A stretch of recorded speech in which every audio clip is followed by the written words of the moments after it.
Thank you very much. Well, good afternoon, everybody. It's ticked through that magic midday. And I want to talk to you a little bit about growth.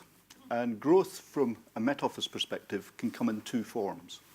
It comes from the region growing outwards by investing in its capabilities and delivering its services further and further afield. And it can also come by attracting into our region new capabilities, new organisations. And back in 2003, we were one such move. The Met Office had the choice to move, first of all, to 80. We narrowed it down to 10, and then we narrowed it down to 4 locations. And finally, we came here to Exeter. Whilst at an individual level, it was no doubt a lot to do with the natural environment, that instead of the required 70% of our staff we needed to bring with us, we actually brought 80%. As a business prospect, it was far more to do with what this city and this region offered us. It has adequate connectivity, but more importantly, it has first-class, world-class research and educational establishments. Places like Exeter University, like Plymouth University, like Exeter College, because it's important that we deal with world-class right the way through the skills escalator, as we describe it. But what really worked in bringing us here was unity of purpose. We sensed a real ambition from the city, from the county, from the region. And when they spoke to us about the attractiveness of us coming here, it was a united view. I think all too often, we've heard it alluded to earlier on today, sometimes we come across as quite discordant, with no focus or with too many areas of focus. So, the Met Office, what are we about? We have a very simple mission. Our mission is to work at the forefront of world-class science and to harness that to do 3 things: to help protect people, individuals, and vital infrastructures that the country depends upon; to make sure that we promote prosperity by creating knowledge of what the future will bring that people and businesses and economies can plan to respond to; and finally, to promote well-being. In other words, we're all in this for the long term, and I think somebody alluded to climate change. Well, our institute, when we were back in Bracknell, was one of the first ones to determine that man-made climate change was definitely happening. And it's one of those things that has attracted us to this organisation, to this area. Our focus, however, is very much on that national and international task. Locally, we're little better than good neighbours.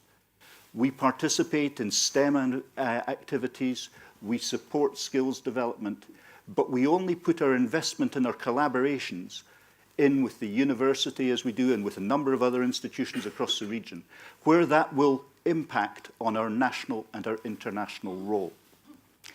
In 2014, we perhaps were able to demonstrate an example of bringing in an investment that was growing out from the region when we attracted a grant from Bayes of £97 million in our new supercomputer complex.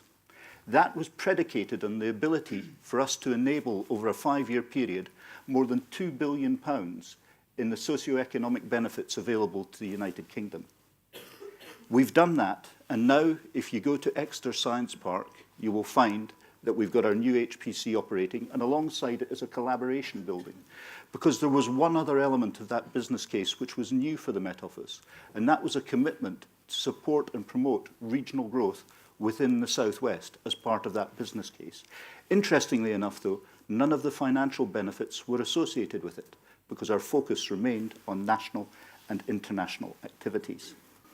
So we've created that facility, and let me tell you, it is a globally recognised facility. The machine that we've got there does more than 2 million calculations per second for every man, woman and child on the planet, and there's more than 7 billion of us.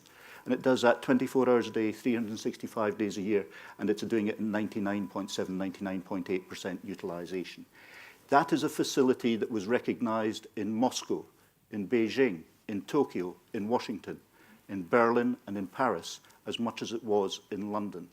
So the Southwest does have some globally significant capabilities, and we are just one such. All that said, the focus that we have there is still on that national and international activity. And if we're going to do something practical to support the region, then it's going to be through the fact that in our collaboration building, we've established an informatics lab. These are people who are looking at how you exploit the vast amounts of data and information we're creating. And they will work with collaborating organizations to help them develop and exploit and create new business.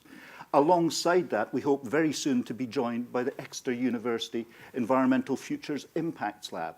Again, two organizations working together to drive some growth. But fundamentally, I go back to our mission, national and international. It's just recently that BEIS have announced a review of public service research establishments, and we fit under that glorious title. And their focus has been very much on saying, what can those establishments do to support growth in their local area? And the answer is there are things that we could do. But if I look at our tasking, it is not there. And therefore, what we said when we were visited by Dame Julia Goodfellow was that we very much need to be tasked to do it, and I have to say, funded to do it. With those, I'm quite certain that we could move on from the enlightened self-interest to actually being able to really invest and help SMEs and also to attract other globally significant businesses to this region. Anyway, that's all I had to say. David, thank you.